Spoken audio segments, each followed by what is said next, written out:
กระทรวงเทคโนโลยีและการสื่อสารภายใต้การชี้นำพาของคณะกรรมการระดับชาติเพื่อการหันเป็นดิจิตอลของสปป.ลาวยินดีต้อนรับเข้าสู่งานสัปดาห์ดิจิตอลลาวประจำปี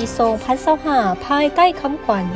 พัฒนาโครงหลังพื้นฐานดิจิตอลของสปป.ลาวให้เข้มแข็งและยืนยงงานสัปดาห์ดิจิตอลประจำปี 2025 จะได้จัดขึ้นเป็นเวลา 5 วันในระหว่างวันที่ 2 หาวันที่ 6 เมษายน 2025 ที่หอประชุมแห่งชาติงานสัปดาห์ดิจิตอลเป็นงานมหกรรมทางเทคโนโลยีและการสื่อสารในขอบเขตทั่วประเทศที่รวบรวมเอาบรรดาผลสำเร็จของการค้นคว้าทางด้านเทคโนโลยีและนวัตกรรมของบรรดาหัวหน่วยธุรกิจสถาบันการศึกษาสถาบันการค้นคว้าทางภาครัฐและเอกชนเพื่อตอบสนองแผนพัฒนาและวิสัยทัศน์การหันเป็นดิจิตอลของสปป.ลาวแต่ศูนย์กลางลงหาท้องถิ่นให้มีประสิทธิภาพทันสมัยว่องไวและเสื่อมจอดกันหลายยิ่งขึ้นในวันที่ 2 มิถุนายน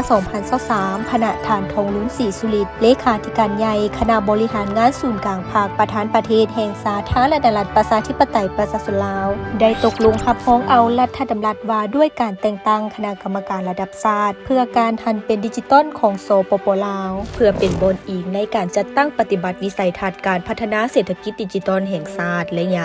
20 ปี 2021 หาปี 2040 แผนยุทธศาสตร์พัฒนาเศรษฐกิจดิจิตอลระยะ 10 ปี ปี 2021 หาปี 2030 และแผนพัฒนาเศรษฐกิจดิจิตอลแห่งชาติระยะ 5 ปี ปี 2021 หาปี 2025และในวันที่ 31 เดือนตุลาคม 2023 ท่านนายกรัฐมนตรีแห่งสาธารณรัฐประชาธิปไตยประชาชนลาวได้รับมอบเอาดำรัสว่าด้วยการจัดตั้งและการเคลื่อนไหวของคณะกรรมการระดับชาติเพื่อการหันเป็นดิจิตอลของสปป.ลาวในนั้นหมวดที่ 5 มาตราที่ 12 ได้ระบุว่ารัฐบาลได้กำหนดเอาวันที่ 10 มกราคมเป็นวันดิจิตอลแห่งชาติในแต่ละปีอยู่ศูนย์กลางและท้องถิ่นให้จัดเฉลิมฉลองด้วยรูปการที่เหมาะสมเพื่อส่งเสริมขบวนการหันเป็นดิจิตอลของสปป.ลาวบนพื้นฐาน 3 เสาค้ำคือรัฐบาลดิจิตอลสังคมดิจิตอลและเศรษฐกิจดิจิตอลเพื่อประกอบส่วนเข้าในการพัฒนาเศรษฐกิจสังคมแห่งชาติให้เติบใหญ่และยืนยงภายใต้การชี้นำพาอย่างใกล้ชิดของคณะกรรมการระดับชาติเพื่อการหันเป็นดิจิตอลของสปป.ลาวและกระทรวงเทคโนโลยีและการสื่อสารจึงเฮ็ดให้งานสัปดาห์ดิจิตอลลาวในแต่ละปีได้รับผลสำเร็จอันจบงามพร้อมทั้งสามารถสร้างขบวนการมีส่วนร่วมเพื่อการหันเป็นดิจิตอลทั้งภายในและต่างประเทศอย่างเป็นขบวนฟุตฟื้นซึ่งแสดงให้เห็นจากผลสำเร็จของการจัดงานสัปดาห์ดิจิตอลประจำปี 2024 ที่ผ่านมาที่ประกอบมีหลายเหตุการณ์ประวัติศาสตร์ได้ถูกจัดตั้งปฏิบัติขึ้นเช่นพิธีประกาศวันดิจิตอลแห่งชาติ 10 มังกรหรือ 1001 พิธีเปิดบริการ 5G อยู่สปป.ลาวกองประชุมเวียกงานการหันเป็นดิจิตอลแห่งชาติ Digital Transformation Forum ปี 2024 กองประชุมเวียกงานเทคโนโลยีและการสื่อสารปี 2024 กองประชุมสาวหนุ่มร่วมใจกันหันเป็นดิจิตอลขบวนการศิลปะและกีฬาสามัคคีเพื่อการหันเป็นดิจิตอลงานสัปดาห์ดิจิตอลประจำปี 2025 ได้เริ่มต้นขบวนการด้วยการย่างเพื่อสุขภาพเพื่อเป็นการเฉลิมฉลองวันดิจิตอลแห่งชาติ 1001 ในวันที่ 11 มังกร 2025 ที่ผ่านมาที่บึงท่าหลวงนครหลวงเวียงจันทน์พร้อมทั้งเป็นการส่งเสริมให้ทั่วสังคมได้รับรู้และเข้าใจเกี่ยวกับการหันเป็นดิจิตอลของสปป.ลาวและเป็นการก้าวเกี่ยมเข้าสู่งานสัปดาห์ดิจิตอลประจำปี 2025 พิเศษงานสัปดาห์ดิจิตอลประจำปี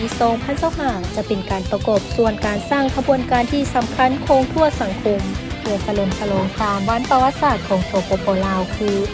วันสร้างตั้งพรรคประชาชนปฏิวัติลาวครบรอบ 70 ปีวันสถาปนาสปป.ลาวครบรอบ 50 ปีวันคล้ายวันเกิดประธานไกรสอนพรหมวิหารครบรอบ 105 ปีอย่างเป็นขบวนฟุตฟื้นพร้อมทั้งเป็นการสร้างขบวนการคงทั่วสังคมเพื่อเฉลิมฉลองวันไปรษณีย์แห่งชาติและวันโทรคมนาคมแห่งชาติครบรอบ 60 ปีภายในงานสัปดาห์ดิจิตอลประจำปี 2025 จะประกอบมีหลายกิจกรรมสำคัญเช่นกองประชุมระดับสูงเพื่อการหันเป็นดิจิตอลกองประชุมเวียกงานเทคโนโลยีและการสื่อสารกองประชุมเผยแพร่เวียกงานรัฐบาลดิจิตอลกองประชุมฝึกอบรมสร้างความเข้มแข็งให้มียิ่งแล้วเพื่อการหันเป็นดิจิตอลนอกจากนี้ยังมีกองประชุมสัมมนาเกี่ยวกับการหันเป็นดิจิตอลการเชื่อมโยงเศรษฐกิจดิจิตอลการนำใช้เทคโนโลยีอัจฉริยะเข้าในเวียกงานการบริหารการส่งเสริมธุรกิจสตาร์ทอัพ การส่งเสริมความรู้พื้นฐานเกี่ยวกับการหันเป็นดิจิตอลให้แก่นักเรียนนักศึกษาการนำใช้เทคโนโลยีเข้าในเวียกการศึกษาการวางแสดงเทคโนโลยีข้อมูลข่าวสารโทรคมนาคมและนวัตกรรมที่เป็นผลงานการค้นคว้าและประดิษฐ์สร้างของธุรกิจสตาร์ทอัพจากภายในและต่างประเทศเวทีการพบปะสนทนาปรึกษาหารือและแลกเปลี่ยนความเห็นเกี่ยวกับการค้นคว้าและการลงทุนด้านเทคโนโลยีและการสื่อสารระหว่างภาครัฐเอกชนสถาบันการค้นคว้ามหาลัยนักเชี่ยวชาญและผู้ประกอบการจากภายในและต่างประเทศกิจกรรมการแข่งขัน Innovation ICT Award 2025 Lao Cyber Security Hacking Challenge Data Science Hackathon การแข่งขันการโต้วาที Startup Megathon การแข่งขันหุ่นยนต์งานสัปดาห์ดิจิตอลประจำปี 2025 จะประกอบมีหลายกว่า100บูธวางแสดงจากภาครัฐเอกชนและสถาบันการค้นคว้านอกจากนี้ยังประกอบมีสาวหนุ่มหลายกว่า 40 ทีมเข้าร่วมการแข่งขัน Innovation ICT Award 2025 เพื่อประกอบส่วนเข้าในการเผยแพร่การนำใช้ผลการค้นคว้าทางด้านวิทยาศาสตร์และเทคโนโลยีข้อมูลข่าวสาร นวัตกรรม อุตสาหกรรมการผลิต การพัฒนาเทคโนโลยีอุตสาหกรรม และการพัฒนาทรัพยากรมนุษย์ทางด้านเทคโนโลยีและการสื่อสาร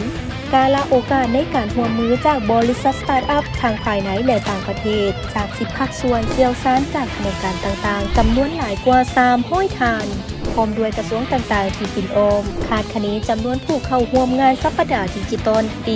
2025 หลายกว่า 5,000 คน บรรดาท่านที่นับถือและหักแพงขบวนการพัฒนาและการหันเป็นดิจิตอลของสปป.ลาวกำลังได้รับการจัดตั้งปฏิบัติและเฮ็ดให้สปป.ลาวได้เข้าร่วมการปฏิวัติอุตสาหกรรมครั้งที่ 4 อย่างที่บ่เคยมีมาก่อนฉะนั้นจึงเป็นโอกาสดีที่ประชาชนลาวบรรดาเผ่าจะได้ประกอบส่วนเข้าในการหันเป็นดิจิตอลให้แก่ทั่วสังคมพร้อมกันส่งเสริมและพัฒนาโครงหลังพื้นฐานเศรษฐกิจดิจิตอลของสปป.ลาวให้เข้มแข็งและยืนยง